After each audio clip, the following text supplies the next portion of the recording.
Hey, seventh grade scholars. I bet you were looking forward to having a free day during enrichment. However, Miss A prepared ahead of time. And because of that, you are going to follow through with this video today to make a 1-inch grid on your printout and a 2-inch grid on your paper so we can keep moving forward with this project. I know, you wanted a free day, and I'm sorry I couldn't give it to you, but I really care about us moving forward with this project so we can move on to other awesome things. Like, how many of you want to paint, right? So if we're gonna get to painting, we gotta finish all our drawing mediums, and we still haven't even touched pen and ink. So let's get this project out of the way using this video that has been prepared for you so that you can at least be ready with your grid by next week. So let's go. Okay, so before I say anything else, 7th grade scholars, do not come at Miss A for using the phone box as a projector for the phone, okay? We're using what we got, and what we got is phone box. But what I want you to see is how we get the grid. So real quick, I want you to take a look at my page. I'm going to start with the top line here. And I'm going to start with this line on the inch mark. Now, if you don't know already what this is, that is your actual 0. It's not the edge of this ruler. It's this line right here that makes your 0. And we want that against this line here of the photo, not your paper.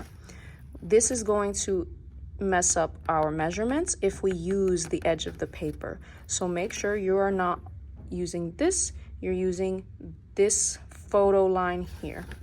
If you don't have a photo line, then by all means, use the edge of the paper. But for many of you, you do have this thin border between the paper and the photo. So make sure you're using the right one. Now very carefully, and let's zoom in on this. I am going to match up that 0 to that photo line. And then I'm gonna start counting by inches. So let me do that now, making little dashes. 1, 2, 3, 4,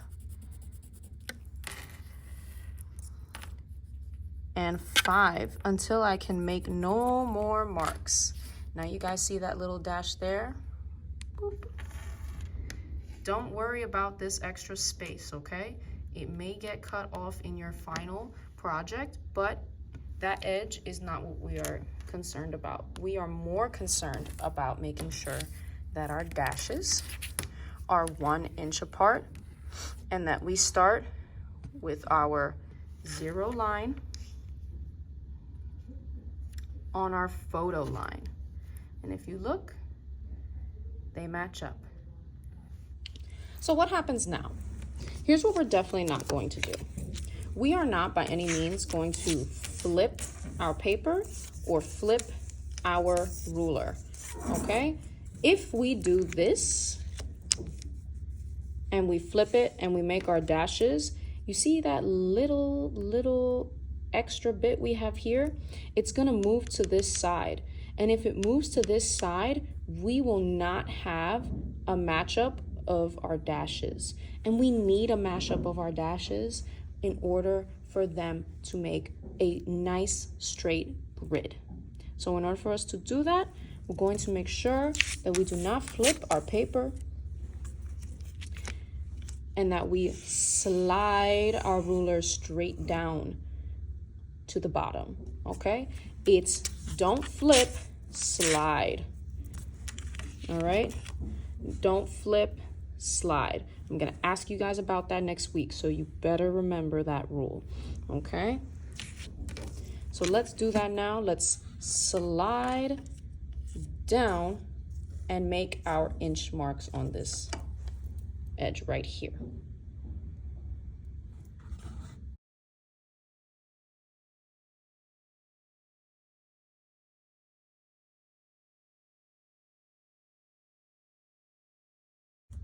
Notice how I'm making these marks really dark so I can see them above the printout and the dark suit. And if I need more, once I finish, I can bring a little more down so I can see the line easier.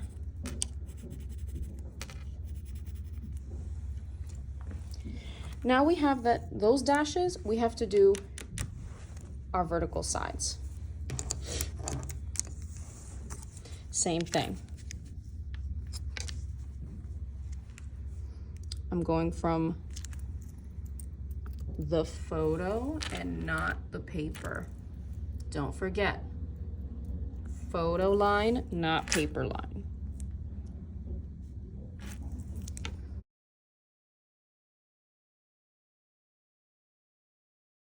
And then don't flip, slide.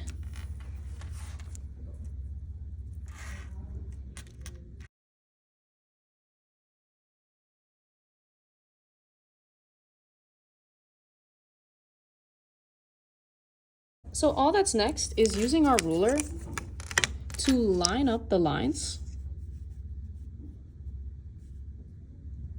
from the top and the bottom. Notice how I'm checking both this side and this side.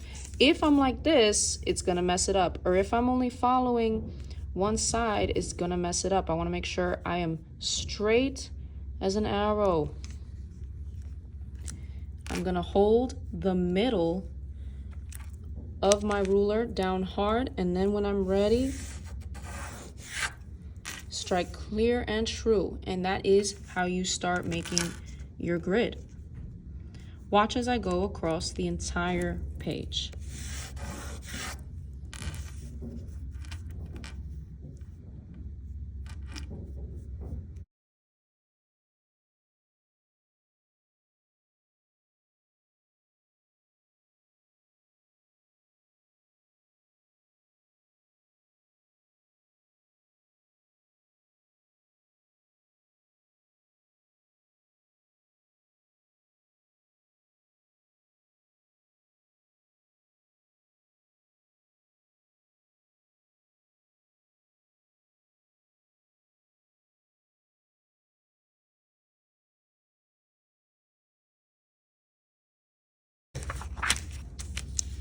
And that's how we make a 1-inch grid on our printout.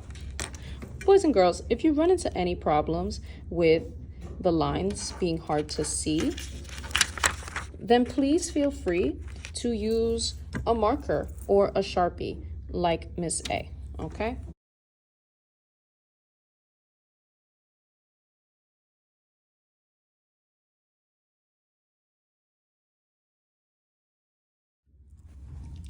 So now that we have our 1-inch grid visible in Sharpie on our printout, how are we going to go about adding a 2-inch grid on our paper?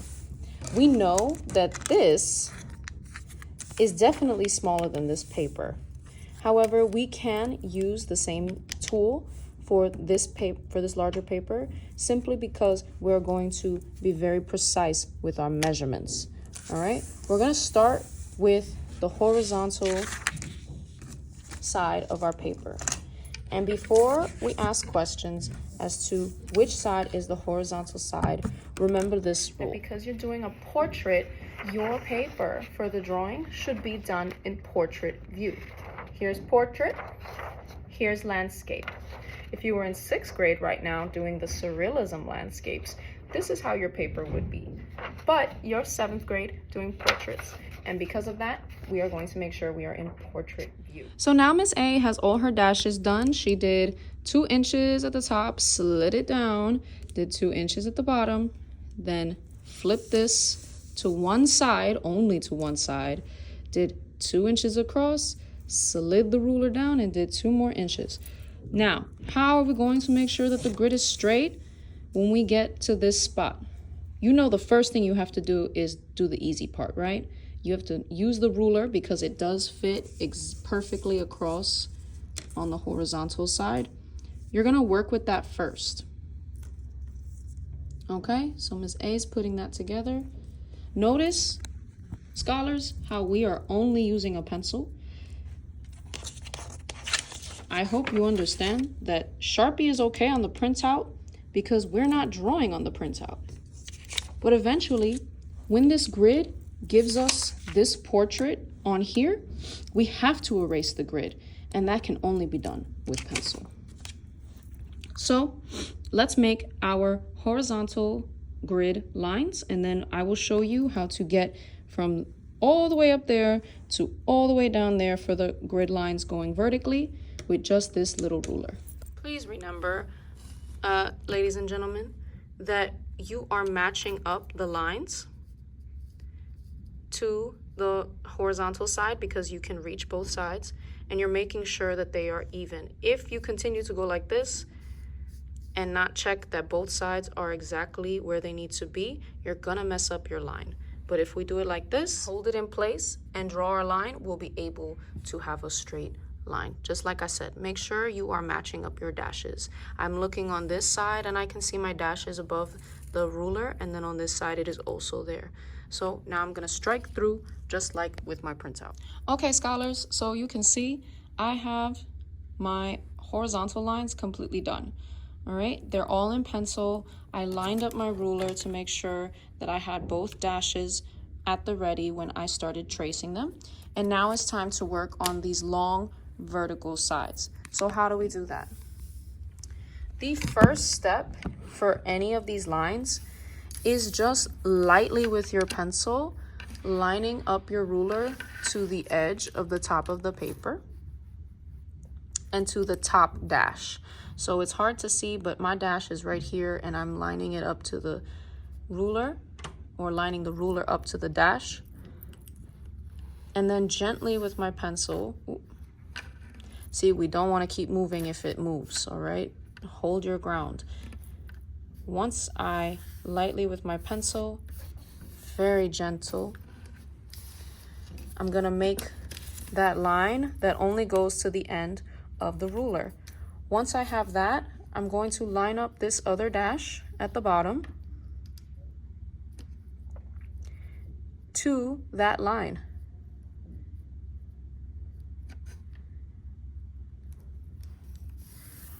And then I'm gonna strike through. Sometimes, just like Miss A, you'll have a little bit of a line flared out from the first one. You just gotta erase it and clean it up. So now let's do one more just to show you. Here's my line. Here's my ruler. My ruler is on the edge of the paper and lined up to my dash. Now gently, very gently with my pencil, I'm going to go all the way down the ruler. Make sure I go all the way down. And once I get there, I'm going to take my ruler and then I'm going to put it against this edge of the paper, making sure it is straight, and then against that dash right there. Again, gently with my pencil, I am going to line it up to the line I just made. Notice how if it starts to move, I'm not going to draw yet. I have to make sure my hand is steady, my ruler is pushed down to the paper, and then I can gently fix that. All right, let's see how this looks at the end. So scholars, check out my grid scale method. Here's our 2-inch grid. If you took your time and were very gentle with your paper and your pencil, you should have something like this on your paper. And on top of that, I have my 1-inch grid on my printout, which is what we did first. Yes, you may use a marker or a Sharpie to darken your lines on your printout if it's hard to see with pencil. But do not, under any circumstances, use marker on your drawing paper. We're gonna erase the grid. And what's important is that you have it done in pencil to erase later. Now, what more is there to do in order for us to start this process? The only other thing you're gonna need for next week is your grid labeled. What does that look like? Let's talk about it. So I know that in order for me to draw this box by box, I have to be able to know what locations in the grid I'm going to. That requires us to label the grid. So quickly, because this is my printout, I'm gonna use Sharpie, and I'm gonna start writing at the top, A, B, C, D, E. Okay? Then I'm going to label by number on the side. 1, 2, 3, 4, 5, 6, 7. So I'm even going to measure that little bit right there, 7. Once I have that, I'm going to close up my Sharpie, and then I'm going to move on to my drawing paper. And exactly what I have here, I'm going to put here. So now I'm going to, before I start adding my grid label to my drawing paper, I'm going to make sure I have enough boxes. Okay? A, B, C, D, and E is 1, 2, 3, 4, 5 boxes. 1, 2, 3, 4, 5, 6 boxes. Interesting. I have extra boxes. So what should I do? First thing I'm going to do is take it from the left. I'm going to put an X here. And then I'm going to strike through that side. So I am not using this side of my grid. Miss A is going to cut it off before we finish our projects. But as we're working, we have to make sure we're not using any extra boxes. Now, let's count the vertical side. 1, 2, 3, 4, 5, 6, 7. 1, let's count from the top. 1, 2, 3, 4, 5, 6, 7. Wow, I have almost two whole extra boxes. So same thing that I did here to make sure that my horizontal was the same amount, I'm gonna make sure my vertical is the same amount too by putting an X in these 2 extra grid boxes and putting lines through there. Now I have exactly 1, 2, 3, 4, 5. 1, 2, 3, 4, 5. And then going down, 1, 2, 3, 4, 5, 6, 7, just like my printout. 1, 2, 3, 4, 5, 6, 7. Maybe some of you have extra boxes to the right. Maybe some of you have extra boxes going down. Either way, make sure your printout matches your drawing paper and vice versa. Now I'm going to label them because I am ready. And you see, I'm putting my letters small so I can draw in the space. A, B, C, D, and E. And then going down, because I have this extra room here, I'm gonna put my numbers on the side here. 1, 2, 3, 4, 5, 6, and 7. Now, this is ready to start next week. My question is, are some of you ready to start drawing? Because if you are, and you have extra time from the sub during class, you can then move forward with a drawing. How does that look though? What is grid scale and how do we use it once it's ready? So think of grid scale like coordinates, okay? Like battleship. You need to know where everything is in these boxes to then draw them in these boxes. This is a face, right? But if we look, a lot of this face is just lines and shapes on a page because they're flat. So I'm gonna start using D1 and C1 to start making the line of his hair. Yes, he has many hairs, but in this drawing, they're just gonna become one line within the D, one curly line within the D1 box. And it's gonna come back around in C1. So let me see if I can make the same shape in D1 and C1 on my drawing paper. Here's D1 and C1. I know that his hair doesn't go all the way down to the edge of the box. It comes up around here. So let me look at my D grid here. It's gonna be around here if I'm looking, right?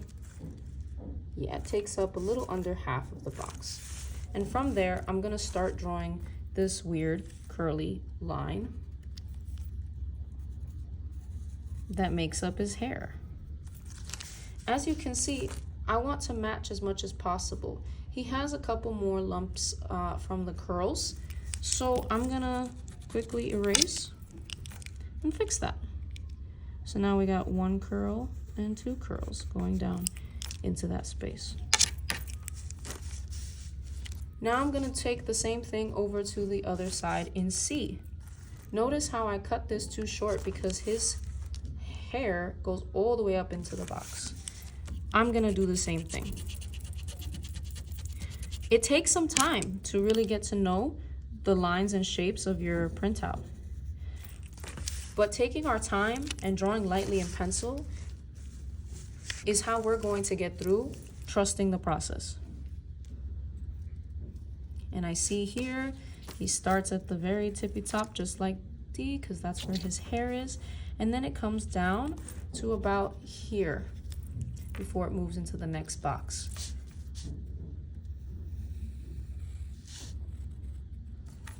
And then I can even see if we look real close, there's a little line right here in the corner of B1. And so I'm going to do that. I'm going to give him his curls in B1.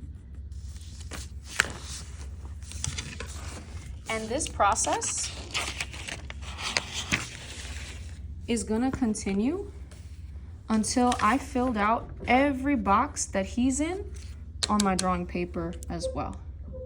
Remember, boys and girls, yes, faces can be scary to draw, and we may never have the best drawing out there, but if we break this down to just line and shape, it's really not so scary at all. If you complete both your grids with your labels and you are a little worried about starting off with the drawing, don't worry. Give it a try. Make sure that you're doing it light in pencil. But if you run out of time and you don't want to rush it, don't rush it. Just make sure that you have both grids done and labeled by next week. And I'll see you guys on Friday. Bye.